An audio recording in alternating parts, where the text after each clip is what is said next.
Hello, I'm Dr. Dre West.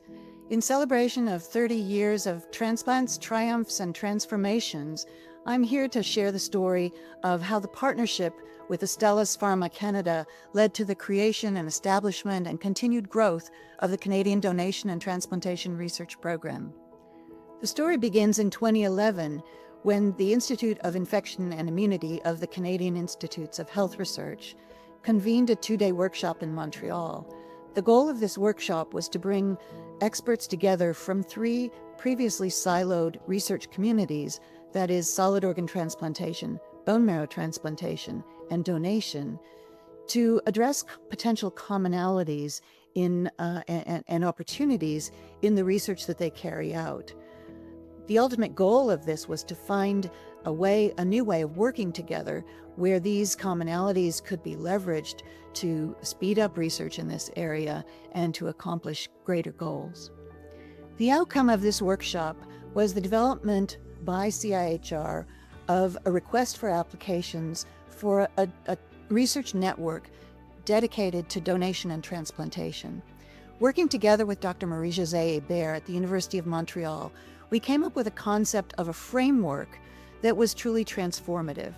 The reason it was transformative, the reason it was different, was that not only did it bring these three siloed communities together to find common areas of research interest, but it brought researchers from across all streams of research together, including the fundamental importance of embedded basic science research, together with clinical research, population-based research, and research in health systems and policy, all focused on donation and transplantation.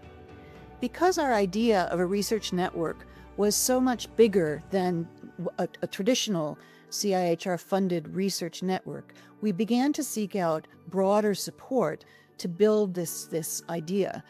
And one of the most important partnerships that we sought to create was a meeting with Michael Tremblay, the general manager of Astellas Pharma Canada, in 2012.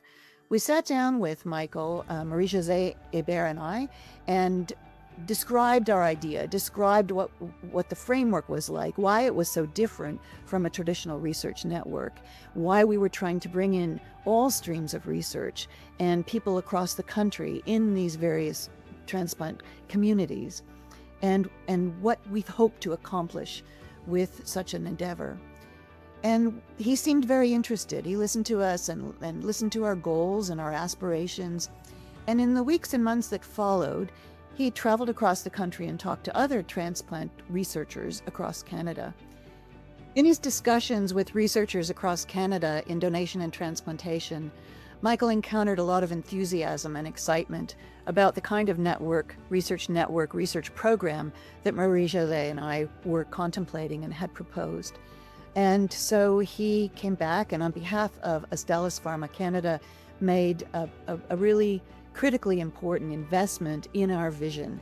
And that added to the grant funding from CIHR really transformed our ability to deliver on this project, on this promise of a new kind of way of doing research that was welcoming of people from all walks of the research program.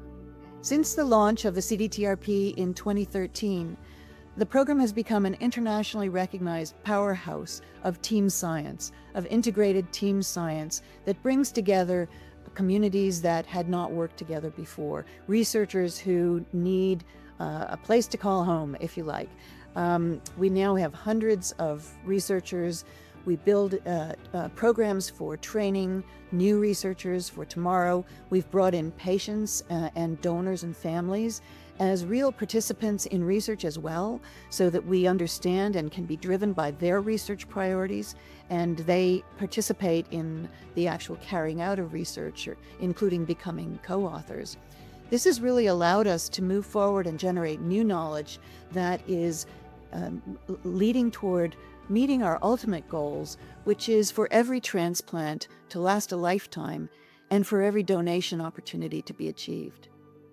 Some of the early feedback that we received especially from one of our young research members, was that her previous competitors had now become her collaborators.